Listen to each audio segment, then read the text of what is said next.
Vistos de fora, os galegos, e a miña breve experiencia, ten máis reticencias ao portugués e Portugal, que xa sabe algo máis, simpatiza, mas ten a España ao lado, e eles admiran demasiado a España, tamén económicamente, e algúns intelectuais pasan por cima disso e, en fin, recuperan esa sintonía que xa desde a época do saudosismo e da época da xeración nós, pues, redescubriran e servira para reafirmar a identidade galega.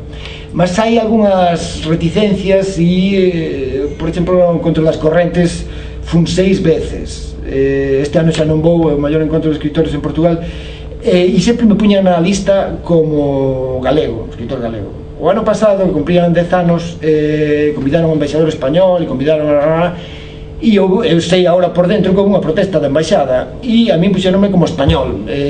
por primeira vez neses anos. Este ano non vou ir, mas xa estou demasiado, non son dos que birra con esas historias, xa dixen que non ia ir porque xa é un pouco demasiado gasto, mas sempre fun acollido aí con moito cariño e moito tal, mas eles rapidamente baixan a orella diante desa perspectiva que está España de lado. Outra cousa é Brasil, que teñen un tamaño como que e a simpatía que encontrei no Brasil foi impresionante e até tamén paradoxal, porque o seu tamaño é brutal e é como facer unha cópula entre un elefante e unha formiga, só que o Brasil é aquele país do que sempre se dixo, e eles tamén acreditan, é o país do futuro que finalmente parece que chegou agora con confortos económicos e calmas políticas que lles deu Lula, mas é un país que non tiña pasado, non ten época medieval, non ten... Entón, redescubrir un tipo que ven de varios séculos antes, supostamente, en que está a raíz da súa lingua, que é a lingua xeral, agora que eles ten, que te entenden, que son un bocado extraño, como falamos, un sotaque de español, mas fican fascinados, e despois está o elemento máxico, Galiza sempre a terra das brumas, eles ligan aos intelectuais, algúns que coñecen a lírica galego-portuguesa, pensan que todo iso que se perdeu, que desapareceu, e aos poucos comezan a chegar noticias de xente que estivo aquí, que xa cada vez hai máis brasileiros, hai máis contactos, e simpatizan enormemente. E eu nunca recibín tanto cariño a última vez que estive, sobre todo na floresta amazónica, porque pensei que se equivocaban de persoa cando me acolleron e me receberon ali. Nunca houve tantas fotos, e non era nada, porque ninguén lera o libro, nin leu o libro, era abrir a boca e todos, oia, e como fala e o que fala, é unha simpatía que creo que toda a sociedade galega podería disfrutar e abrazar e sentirse máis galega con ese recoñecimento. Bom, terá que ser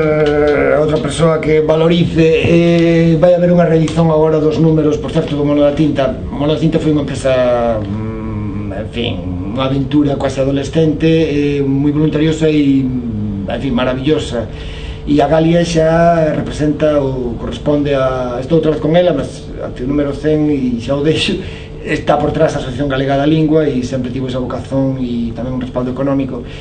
Eu creo que son empresas meritorias. Unha era unha revista de creación e, bon, tamén está polo medio Máximo, que foi un apéndice da Galia, de tipo creativo, e a Galia é máis de corte académico.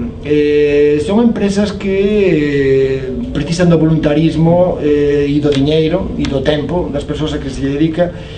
e que, de novo, se acreditamos que vai ter futuro a Galiza, que probablemente só sexa culturalmente por esa vía de reencontro con as linguas que criou, con as variantes que criou polo mundo, pois que significaran algo non demasiado grande, porque é o que se podía facer sin grandes apoios institucionais, que significaran algo pequeno, mas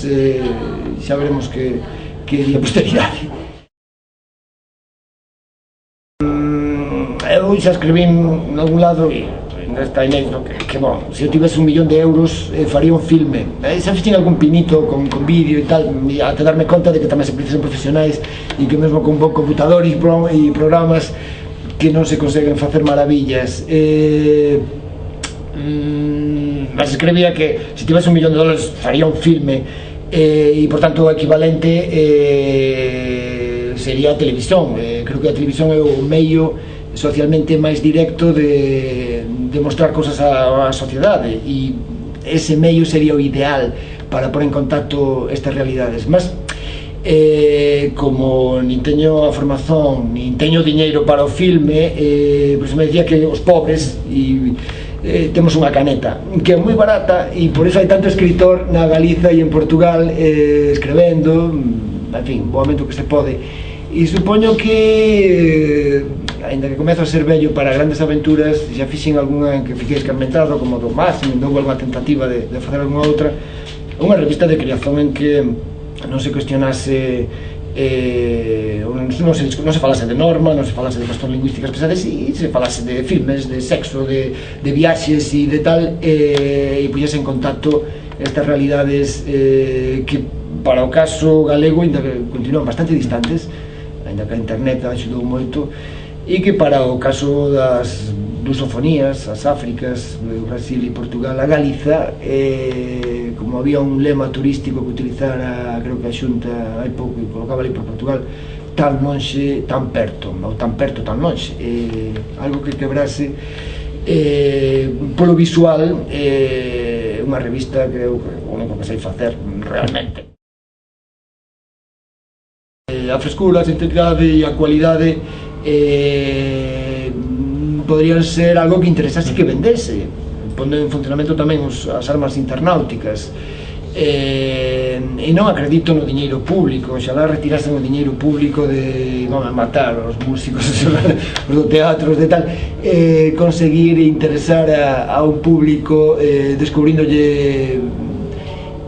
cousas que lle representen algunha felicidade nova para a súa vida, porque xa sabemos que a pesar de que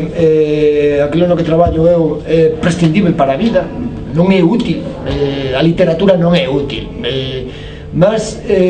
fiquei totalmente vidrado cando nun documentario, un canal español, sobre as farmacias, non sei se a televisión, xa foi hai un ano,